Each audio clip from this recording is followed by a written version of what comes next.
여러분 안녕하세요. 양재민 선생님입니다. 4학년 체육 안전 7차시 수업을 시작하겠습니다. 오늘 수업은 게임 활동 중 안전사고가 일어났을 때 대처 방법을 알아보는 시간입니다. 오늘 수업을 듣기 위해 교과서가 필요합니다.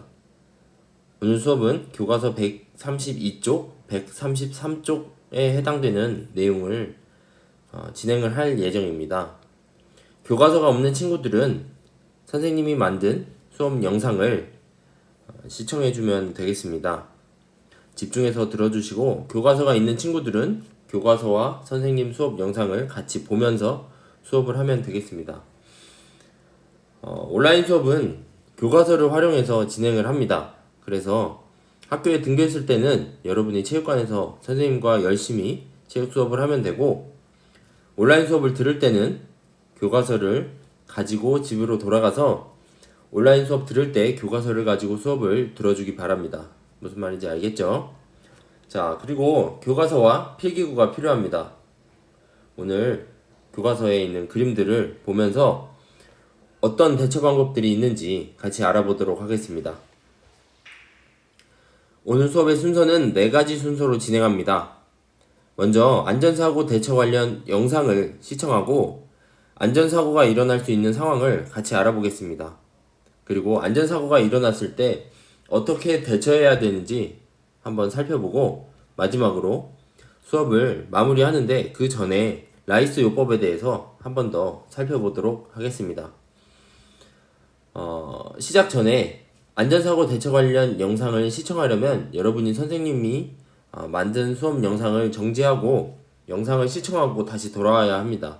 저작권 문제가 있어서 선생님 수업 영상에서는 동시에 재생을 시킬 수 없기 때문에 여러분이 수업을 듣다가 수업 영상을 잠시 멈추고 영상을 시청한 다음에 다시 돌아와서 선생님 수업 영상을 재생시켜주면 되겠습니다.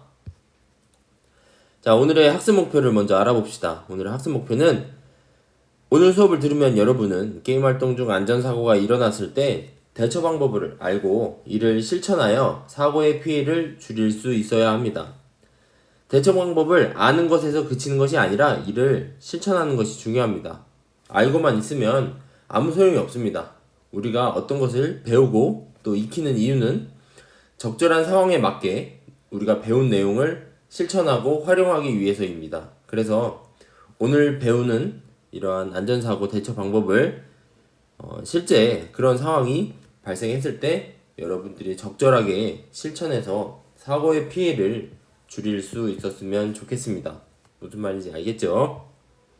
자, 첫 번째, 안전사고 대처 관련 영상을 시청하는 순서입니다. 이번 영상의 핵심 단어 3가지를 선생님이 뽑아봤습니다. 먼저 119 신고, 그리고 심폐소생술, 그리고 도움 요청입니다. 이 3가지 키워드를 여러분들이 잘 기억하면서 영상을 시청하면 되겠습니다. 영상의 제목은 나도 도움을 주고 싶어요 입니다.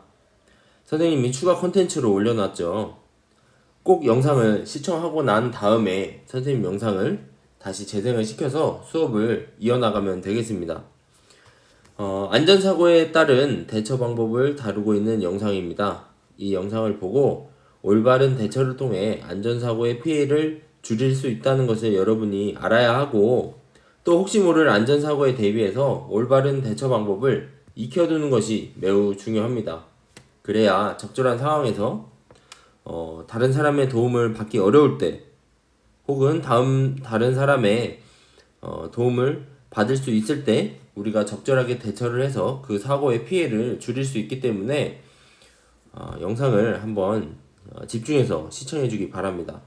선생님은 앞서 얘기했듯이 영상을 동시에 재생할 수 없으니까 여러분들이 영상을 시청했다는 가정하에 선생님은 다음 내용을 진행을 하도록 하겠습니다. 여기서 딱 영상을 멈추고 영상 시청하고 오세요. 다 시청했으면 다음 수업 내용 진행하겠습니다. 여러분 꼭 영상 시청하고 와야 합니다.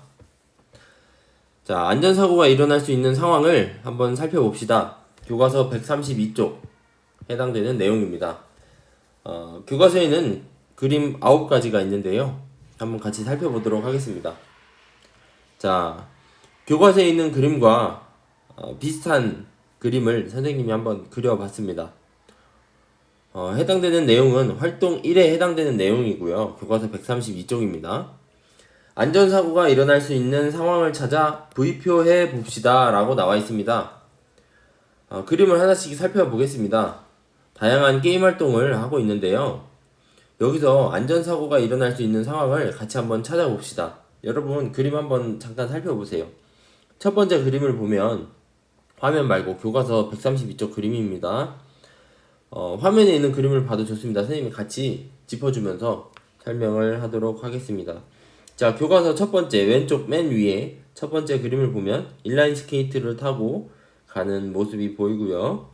두 번째 그림은 여기 있네요. 원반 던지기를 하는 모습이 보이고, 세 번째는 축구공을 밟고 올라서 있는 모습 보이고요. 그리고 두 번째 줄에 첫 번째 그림, 왼쪽에서 첫 번째 그림, 자전거를 타고 있는 모습이 보이는데 휘청휘청하죠? 여기 있네요. 그리고 가운데 그림을 보면 인라인 스케이트를 타는데 바퀴가 빠진 것 같아요. 여기 있고요. 체육관에서 물기가 있어서 미끄러지는 모습이 여기 있고요. 또 농구하는데 점프 뛰고 내려오는데 뒤에서 잡아당기는 모습도 보입니다. 그리고 자전거를 즐겁게 타고 있는 친구가 보이고, 마지막으로 아령을 들고 있는 친구도 보입니다. 화면을 보면 대부분의 그림이 다 그려져 있죠. 여기서 여러분이 생각할 때 안전사고가 일어날 수 있는 상황은 어떤 것이 있나요? 한번 찾아볼까요, 같이? 자, 먼저 첫 번째, 원반 던지기 하는 모습을 보세요. 원반이 날아가고 있어요. 그런데 어딜 바라보고 있나요? 시선이 원반을 바라보지 않고 다른 쪽을 바라보고 있죠. 이게 만약 그대로 날아온다면 머리에 부딪힐 거예요. 상당히 위험한 상황이죠. 그래서 안전사고가 일어날 수 있는 상황이니까 V표를 체크를 해 보도록 하겠습니다. V표. 그리고 자, 두 번째, 축구공을 밟고 있는데, 여러분 축구공 밟으면 공이 바람이 많든 적든 올라가면 균형을 잡기가 상당히 어렵습니다. 그래서 좌우로 흔들흔들 하다가 넘어질 수 있고, 잘못하다가 뒤로 넘어지면 머리를 땅에 찌를 수가 있습니다. 그래서 위험합니다. 안전사고가 발생할 수 있겠죠. 세 번째, 자전거를 타는데 안장 높이도 적당하고 발을 페달에 올려놓고 있는데 지면에 닿을 수 있을 것 같아요. 그죠? 그리고 표정도 보면 일단 웃고 있죠. 그래서 안전사고가 일어날 상황은 아닌 것 같습니다. 다시 맨 왼쪽에 인라인 스케이트 보세요. 타고 있는데 바퀴가 빠졌습니다. 바퀴가 빠지면 당연히 다칠 수가 있겠죠. 그래도 이 친구는 헬멧은 썼습니다. 헬멧은 꼭 써야 합니다. 안전사고가 발생할 수 있을 것 같아요. 그래서 V표를 정확하게 쳐보겠습니다. 자, 그리고 자, 이번에 자전거 타는 그림을 한 번 더 봅시다. 뭔가 불안합니다. 팔도 떨리고 있고 다리도 떨리고 있고 표정도 별로 좋지가 않아요. 자전거가 너무 큰 것 같아요. 이 친구한테. 안장도 너무 높아서 엉덩이 앉지도 못하고 있죠. 그래서 이 친구도 안전사고가 일어날 수 있을 것 같습니다. 자, 아래에 체육관에서 물기가 있는데 밟고 미끄러지는 모습이 보이죠. 당연히 안전사고가 발생할 수 있겠죠. 이렇게 넘어지면 뒤통수를 땅에 찌을 수도 있고, 팔꿈치나 손목을 딱 땅에 짚다가 나의 체중이 다 손목이나 팔꿈치나 어디 무릎이나 발목에 다 실려버리면 다칠 수가 있습니다. 그래서 조심해야 합니다. 또 농구하다가 잡아당기는 모습이 보이는데, 점프하다가 내려올 때 만약에 잡아당기게 되면 제대로 중심을 잡고 내려오지 못해서 크게 다칠 수 있습니다. 그래서 조심해야 합니다. 안전사고가 일어날 수 있겠죠. 마지막으로 아령이 보세요. 너무 무거우니까 벌써 팔이 떨리고 있죠. 당연히 안전사고가 발생할 수 있겠죠. 이 아령을 만약에 떨어뜨린다면 발 위에 떨어뜨릴 수가 있기 때문에 상당히 조심해야 합니다. 그리고 손도 마찬가지고 허리도 다칠 수가 있습니다. 그래서 조심해야 합니다. 안전사고가 일어날 수 있는 상황이 한 가지 빼고는 전부 다 해당이 되겠습니다. 선생님이 교과서에 있는 그림 중에서 안전사고가 일어날 수 있는 그림을 다 그려봤습니다. 그림 상황에서 안전사고가 일어나지 않으려면 어떻게 해야 할까요? 여러분 어떻게 해야 할까요? 잠깐 이야기 해볼까요? 너무 지저분하니까 잠깐 지울게요. 자, 어떻게 해야 될까요? 안전사고가 일어나지 않으려면 당연히 원반 던지기 할 때 원반을 집중해서 봐야겠죠. 그리고 공은 절대로 밟고 올라서지 않습니다. 그리고 자전거도 여기 있는 친구처럼 안장의 높이가 적당해야 합니다. 안장이라는 말 알죠? 의자에 앉았을 때 발이 땅에 닿아야 합니다. 그리고 내 몸 크기에 맞는 자전거를 선택을 해야 합니다. 그리고 농구할 때도 점프하고 내려오는 친구의 옷을 잡아당기면 안 됩니다. 아령도 내가 들 수 있는 무게를 들어야 합니다. 다른 사람이 더 무거운 무게를 들었다고 해서 나도 똑같이 따라서 할 필요는 없습니다. 체육관은 항상 물기가 있는지 확인하고 물기가 있으면 다 없애야 합니다. 그리고 인라인 스케이트는 타기 전에 바퀴가 제대로 고정이 되어 있는지 확인을 반드시 해야 합니다. 지금은 세 번째 바퀴가 빠졌는데 만약에 맨 뒤에 있는 바퀴나 맨 앞에 있는 바퀴가 빠졌다면 중심을 잡기가 어려울 겁니다. 앞으로 가는 것도 어렵고 뒤로 가는 것도 어렵겠죠. 물론 인라인 스케이트를 탈 때 보통 뒤로는 잘 가지 않지만 브레이크를 밟거나 할 때 상당히 위험할 수가 있습니다. 그래서 바퀴 점검을 반드시 하고 인라인 스케이트를 타야겠습니다. 자, 안전사고가 일어났을 때 대처 방법을 한번 알아보겠습니다. 여기서의 키워드는 세 가지입니다. 침착하게, 그리고 119 신고 도움 요청입니다. 침착한 게 가장 중요해요. 예를 들어서 여러분이 당황해버리면 생각할 수 있는 폭이 줄어들고 여러분이 배운 대처 방법을 적절하게 사용을 하기가 어렵습니다. 당연히 당황하면 119 신고도 잘 못하겠죠. 119에 신고했는데 횡설수설을 한다거나 정확하게 어떤 상황인지 이야기를 하지 않으면 119에서 도움을 주기가 어렵겠죠. 그리고 또 근처에 있는 어떤 어른이나 아니면 친구에게 도움을 요청하는 것도 어려울 겁니다. 그래서 어떤 대처 방법이 있는지 한번 같이 살펴보겠습니다. 교과서 133쪽입니다. 안전사고가 일어났을 때 대처 방법 활동 2입니다. 교과서 133쪽 같이 보세요. 없는 친구는 선생님 화면 보세요. 자, 당황하지 말고 침착하게 대처하세요 라고 나와 있습니다. 침착하게, 여기서는 가장 중요한 것은 침착하게 대처하는 겁니다.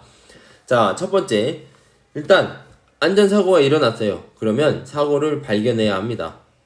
사고를 발견해야 해요.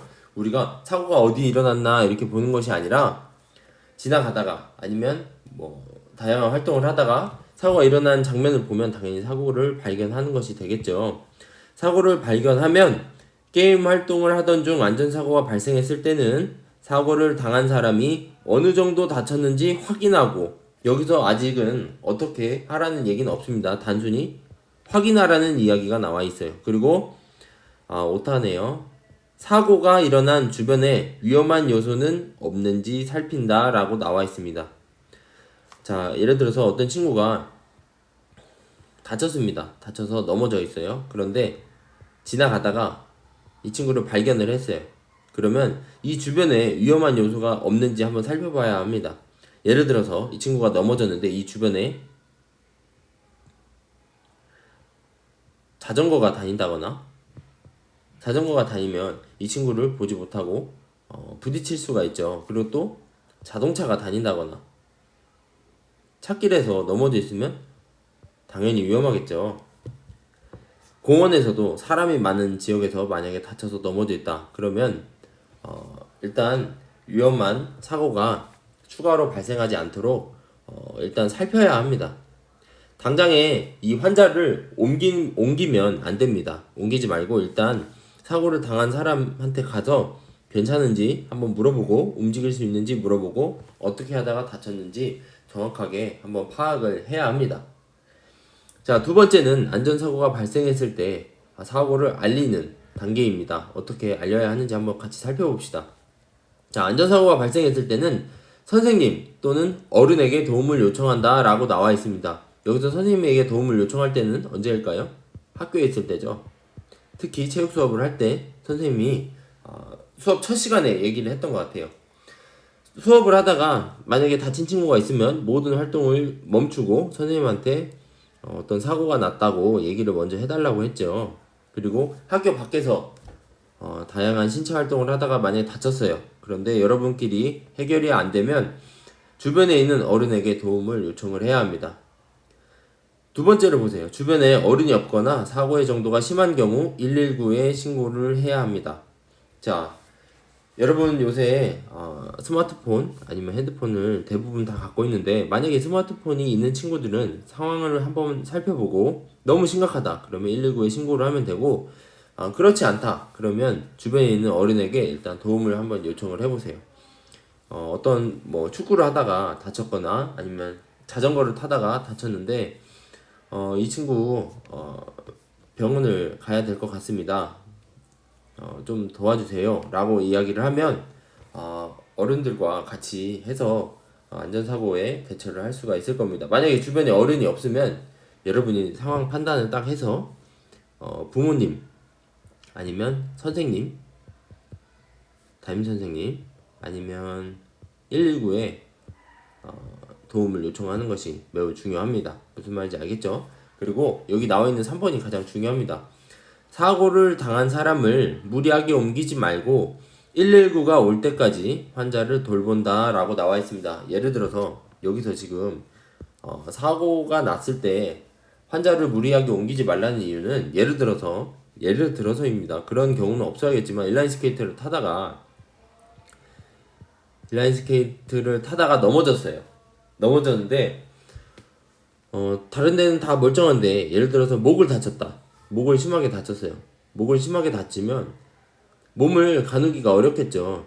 그래서 이럴 때는 환자를 갑자기 들어서 옮기지 말고 제자리에 그냥 눕혀놔야 합니다. 그리고 인라인 스케이트를 벗기고 최대한 혈액순환이 잘 되게 우리 몸에 있는 쪼이는 것들을 다 풀어줍니다. 뭐 양말을 벗긴다든가 이런 식으로 최대한 편한 자세로 있게 하고, 가서 몸을 흔든다거나 그러면 안 됩니다. 우리 몸에 뼈가 어디가 골절되어 있는지 모르고 뼈 안에 있는 신경들이 손상을 입을 수 있기 때문에 최대한 안정된 자세에서 기다릴 수 있도록 해야 합니다. 그래서 사고 당한 사람을 무리하게 옮기지 말고 119가 올 때까지 환자 근처에서 환자를 돌보아야 합니다. 무슨 말인지 알겠죠?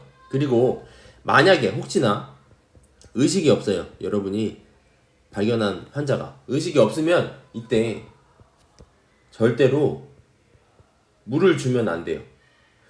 만약에 의식이 없는 사람한테 물을 주면 물을 삼킬 수가 없습니다. 의식이 있을 때는 우리가 물을 벌컥 마신다거나 아니면 뭐 물을 좀 주세요, 목이 마르니까 물 좀 주세요 라고 얘기를 할 때는 물을 줘도 괜찮은데, 만약에 의식이 없으면 물을 주면 안 돼요. 만약에 누워있는데 물을 줬다. 먼저 물부터 마시게 해. 그래서 정신 차리게 해보자 라고 해서 물을 마시게 하면 기도를 막을 수가 있어요. 기도가 뭐예요? 숨쉬는 공간이라고 하면 조금 그렇고 어떤 표현이 좀 적절할까요? 예를 들어서 우리가 코로 숨을 들이마시잖아요. 그러면 공기가 지나가는 통로가 있을 거 아니에요? 이 기도를 예를 들어서 물을 마시게 했습니다. 그래서 물이 이렇게 막혀요. 그러면 숨을 쉴 수 있을까요? 없을까요? 당연히 숨을 못 쉬겠죠. 그래서 질식을 할 수 있기 때문에 절대로 의식을 잃은 환자에게는 절대로 물을 주면 안 됩니다. 무슨 말인지 알겠죠? 지저분하니까 또 잠깐 지울게요. 자, 그러면 사고를 알렸어요. 어른이나 아니면 선생님한테 도움을 요청을 했고 119에 신고를 다 했습니다. 그러면 사고에 대처하는 방법이 다양하게 있습니다. 각각 상황별로 다 있는데요. 한번 상황별로 어떻게 대처해야 하는지 한번 살펴봅시다. 자, 일단 첫 번째, 손목, 발목을 다쳤을 때 어떻게 해야 할까 한번 생각을 해보면, 자, 예를 들어서 손목이나 발목을 접질렸어요. 여러분이 앞구르기 수업을 했죠. 손목이나 발목이 돌아갔습니다. 그러면 움직이기가 어렵잖아요. 그럴 때는 일단 접질렸을 때 막 부어오를 거예요. 보통 부어오르면 부종이 생긴다는 얘기를 하는데 너무 어려운 단어니까 이런 단어는 기억을 안 해도 되고, 일단 부어오를 거예요. 아마 부어오른다. 그러면 부어오를 때 보통 이 손으로 딱 대보면 열감이 느껴질 겁니다. 뜨거울 거예요. 그래서 이 열을 식혀줘야 붓기가 가라앉습니다. 붓기를 가라앉히기 위해서 얼음찜질을 하는 것이 좋습니다. 만약에 얼음을 구하기가 어렵다 그러면 차가운 물 있죠. 차가운 물, 예를 들어서 뭐 수도가나 화장실에 가서 내가 다친 부위를 차가운 물을 틀어서 계속 대고 있는 겁니다. 그러면 이 열이 가라앉겠죠, 당연히. 그래서 이 붓기가 같이 가라앉을 거예요.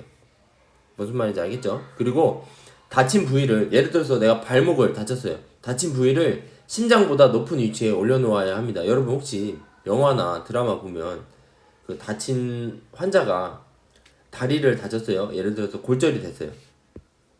골절이 됐습니다.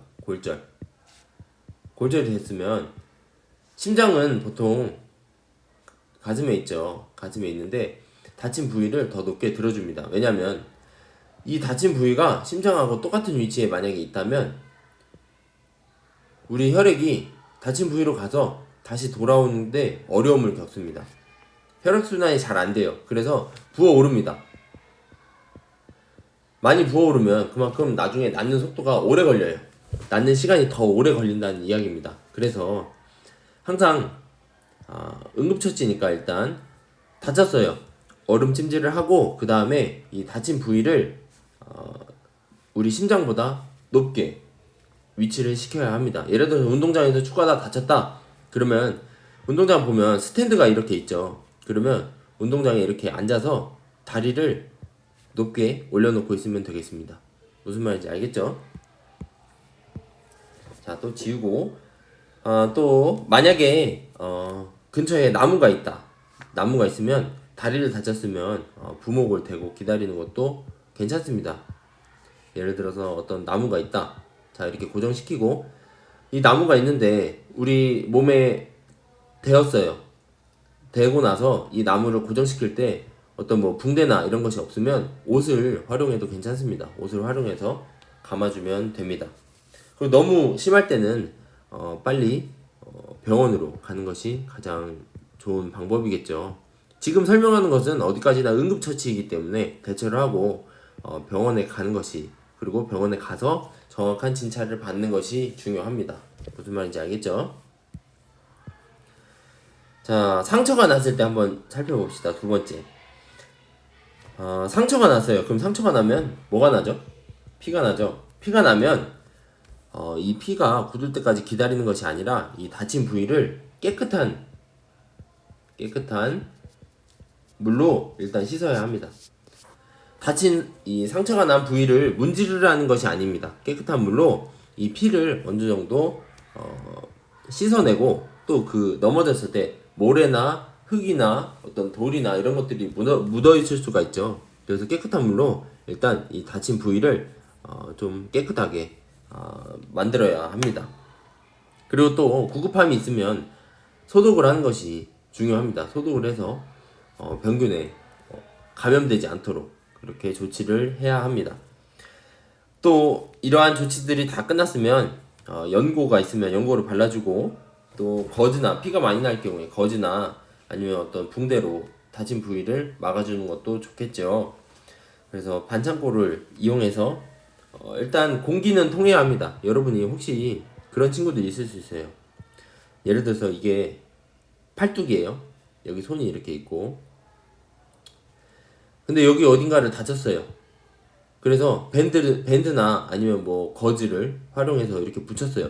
그런데 이거를 너무 이렇게 단단하게 꽉 붙이면 안 되고 공기가 어느 정도 통해야 합니다. 무슨 말인지 알겠죠? 항상 공기가 통하게 일단 붙여야 합니다. 그리고 상처가 예를 들어서 너무 넓어요. 너무 넓어서 피가 멎지 않으면 소독된 어떤 거즈나 솜이 있을 거예요.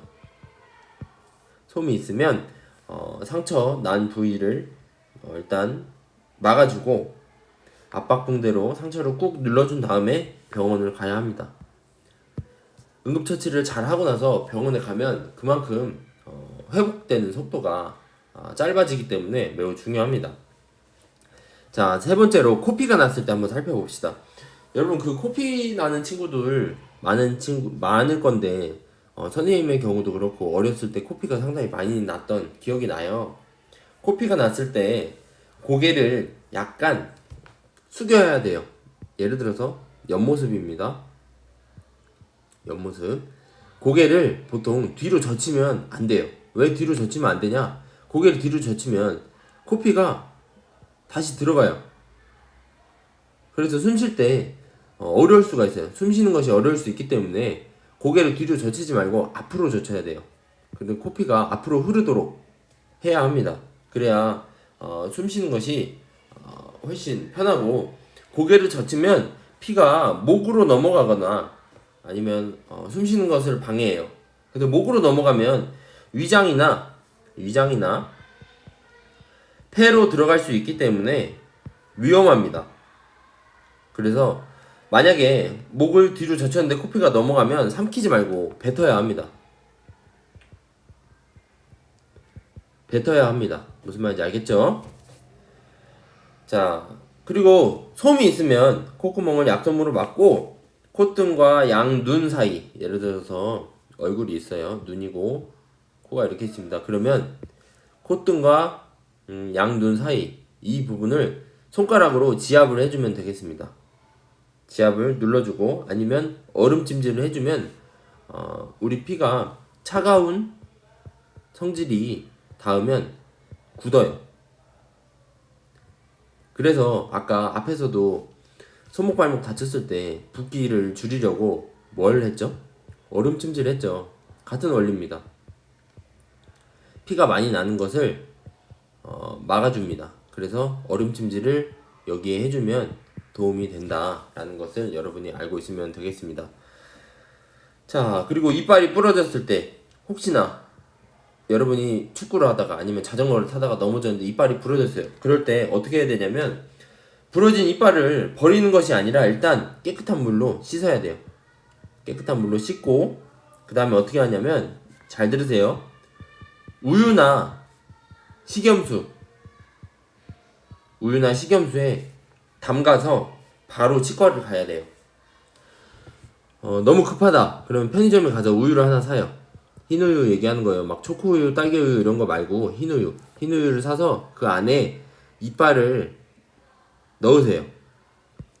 우유팩에 이빨을 넣고 바로 치과로 가면 되겠습니다. 식염수는 약국에서 사야 하는데 식염수보다는 아마 편의점에서 우유를 사는 것이 더 빠르지 않을까 생각이 들어요. 그래도 식염수도 가능하다는 거를 알고 있으면 좋을 것 같습니다. 무슨 말인지 알겠죠? 절대로 이빨을 뭐 만진다거나 그냥 휴지에 싼다거나 그러면 안 됩니다. 우유에 담가서 가져가면 다시 이빨을 붙일 수도 있고 또 적절한 치료를 받는데 도움이 되기 때문에 우유랑 식염수에 담가서 가지고 가면 되겠습니다. 자, 그리고 이제 여름이 다가오는데 더울 때 운동하다가 쓰러지는 학생들도 있을 수 있어요. 너무 날씨가 더우면 운동을 가급적 안 하는 것이 좋겠죠. 그런데 만약에 더운 곳에서 운동을 하다가 쓰러졌으면 어떻게 하냐면, 최대한 쓰러진 사람이 편한 자세를 유지하게 만들어줍니다. 그 다음에 소금물이나 이온 음료를 마시게 합니다. 그런데 우리가 운동하다가 소금물을 구하는 건 좀 어렵죠. 이온 음료를 준비하는 것이 아마 더 편할 거예요. 그래서 이온 음료를 마실 수 있도록 조치를 취해주면 되겠습니다. 그리고 찬 물수건이 있으면 어디 수도가나 화장실에 가서 수건에 물을 적셔와서 머리 위에 얹어준다거나 해서 열을 떨어뜨려 줘야 합니다. 그리고 만약에 이러한 조치들을 다 했는데도 회복이 안 돼요. 일단 쓰러지면 병원을 무조건 가야 합니다. 이러한 응급처치들을 다 하고 나서 무조건 병원을 같이 가야 합니다. 무슨 말인지 알겠죠? 자, 마지막으로 눈에 이물질이 들어갔을 때, 눈에 돌이 들어가면 어때요? 간지럽죠? 그래서 간지럽다고 여러분이 눈을 절대로 비비면 안 됩니다. 비비지 마세요. 이렇게 쓰면 되나요? 절대로 눈을 비비면 안 돼요. 만약에 눈이 이렇게 있어요. 눈이 이렇게 있는데 돌이 하나가 들어갔어요. 돌이 들어갔는데 이거를 돌이 들어갔을 때 눈을 뜨기도 어렵죠. 그런데 이 눈을 이렇게 비벼버리면 돌이 이 눈 안에 있는 각막에 상처를 입힙니다. 그러면 눈이 더 크게 다칠 수가 있어요. 그래서 이럴 때는 눈을 비비지 않고 화장실이나 어떤 깨끗한 물이 나오는 곳으로 가서 흐르는 물에 눈을 갖다 대서 돌을 아니면 이물질을 씻어내야 합니다. 그렇게 했는데도 아직도 이물감이 있다 그러면 바로 안과를 찾아가야 돼요. 응급처치로 흐르는 물을 사용해서 이물질을 씻어내고 그 다음에 안과를 가서 정확하게 진료를 받아보는 것이 좋습니다. 무슨 말인지 알겠죠? 자, 안전사고가 일어났을 때 대처하는 방법, 119에 도움 요청하는 방법 한번 알아보겠습니다. 올바른 119 신고 요령에 대해서 선생님이 간단하게 설명을 해 드리려고 하는데요. 먼저 가장 중요한 게 소방관에게 전화를 하면 소방서에 전화를 하면 소방관이 전화를 받죠. 119에 전화를 하면 그죠? 그러면 여러분이 무엇을 해야 되냐? 일단 사고가 일어난 장소를 정확하게 이야기를 해야 합니다. 예를 들어서 어떤 공원이다. 예를 들어서 세교공원에서 다쳤다. 그러면 네, 안녕하세요. 여기 세교공원인데요. 자전거 타다가 사람들이 부딪혔는데 너무 크게 다쳐서 움직이지를 못하고 있어요. 다리가 골절된 것 같습니다. 여기 세교초등학교 뒤에 있는 세교공원입니다.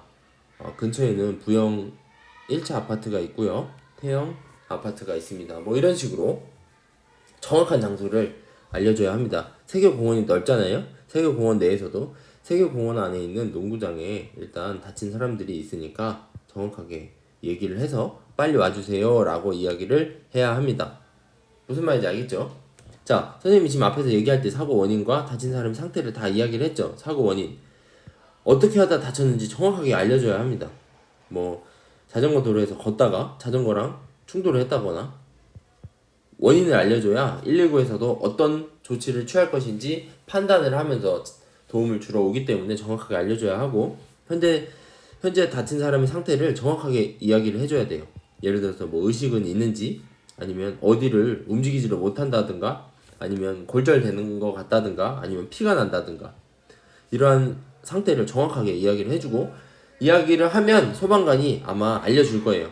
출동하는 사람들은 출동을 계속 할 거고 중간에서 전화를 받은 소방관은 알려줄 거예요. 그러면 환자를 움직이지 말고 절대 움직이면 안 됩니다. 움직이지 말고 일단 안전한 장소에서 기다려주세요. 다친 부위에 피가 많이 나면 옷이나 이런 것들로 지혈을 일단 해주시고요. 기다려주시면 10분 내에 도착을 할 겁니다. 그러면 저희 구조대에 만나서 조치를 취해주세요 라고 하면서 정확하게 아마 알려줄 거예요. 그리고 만약에 전화를 했어요. 119에 전화를 했으면 이 전화한 사람은 다른 사람과 절대로 통화를 하면 안 됩니다. 왜냐? 통화를 하면 만약에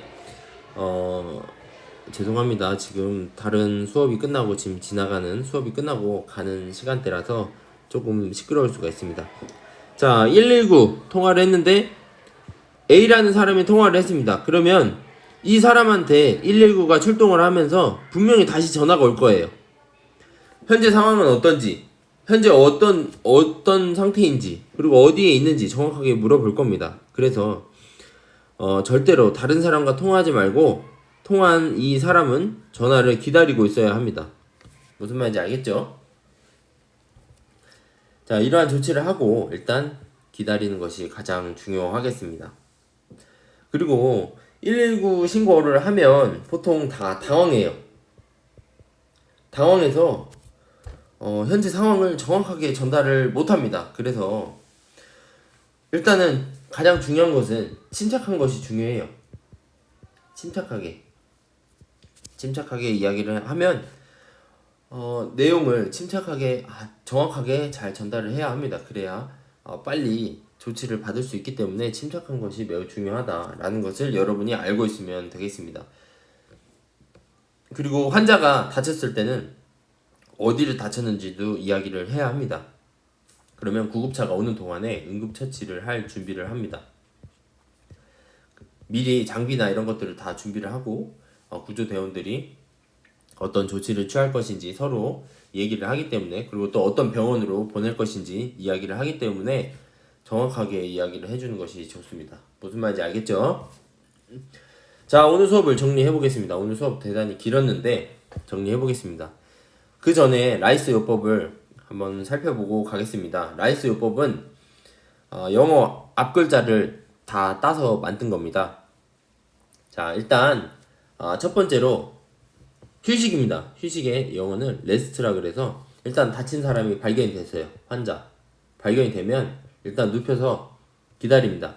아니면 앉혀서 편하게, 최대한 편한 자세로 있을 수 있도록 조치를 취해야 돼요. 그래서 휴식을 먼저 취해야 되고, 두 번째는 다친 부위에 예를 들어서 발목이나 어떤 손목을 골절됐다든가 다쳤다 이러면 얼음찜질을 해줘야 합니다.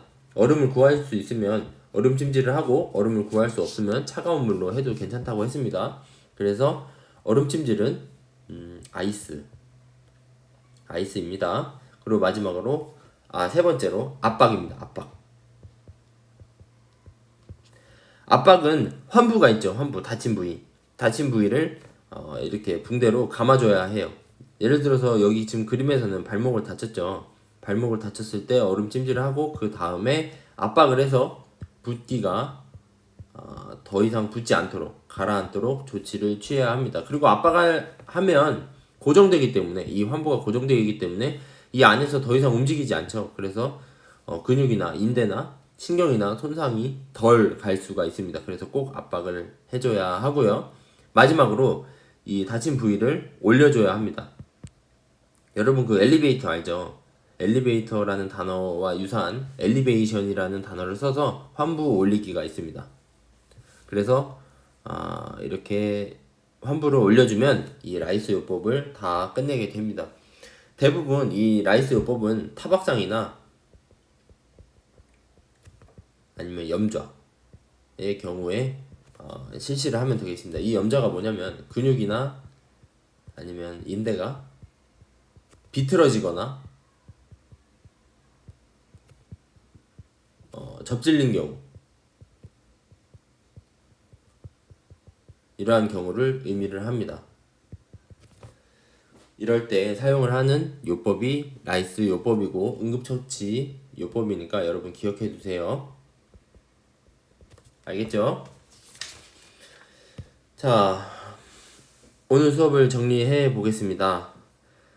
응급처치를 할 때 여러분들이 어떻게 대처를 해야 되는지 다양한 방법을 한번 알아봤는데, 일단 이 세 가지를 여러분이 기억을 해야 합니다. 사고를 발견하면 여러분이 가장 먼저 다친 정도를 파악을 해야 하고, 사고를 알려야 합니다. 주변 어른이나 119에 도움을 요청을 해야 한다고 했고요. 그리고 마지막으로 사고에 대처하기, 상황에 맞는 응급처치를 해야 합니다. 앞서 설명했던 어떤 타박상 그리고 염좌의 경우에는 라이스 요법을 하면 되고, 그 외에 상황에는 일단 도움을 요청을 한다거나 119에 신고를 하고, 그리고 또 병원을 빨리 찾는 것이 매우 중요합니다. 무슨 말인지 알겠죠? 자, 오늘 수업은 여기까지고, 사진이 응급처치 그림인데 뒤집혔고 지금 일단 여기 의식을 잃은 모습이 보이는데, 의식을 잃은 이 환자를 제대로 파악하기 위한 이런 모습을 보이고 있는데 사진이 뒤집혔습니다. 죄송합니다. 다음 시간에는 교과서 134쪽부터 137쪽에 해당되는 내용의 수업을 진행을 하도록 하겠습니다. 그러면 이제 안전 단원이 마무리가 되는데, 다음 시간까지 여러분이 집중해서 안전 영역 수업을 잘 들어주기 바랍니다. 알겠죠? 오늘 수업 듣느라 대단히 고생 많았습니다. 혹시 질문 있는 친구들은 패들렛에 질문을 해주시고, 또 체육관에 언제든지 찾아오세요.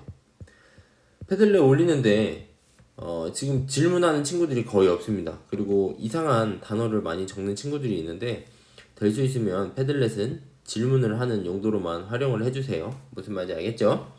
자, 오늘 수업 듣느라 대단히 고생 많았습니다. 다음 시간에 만나요. 안녕.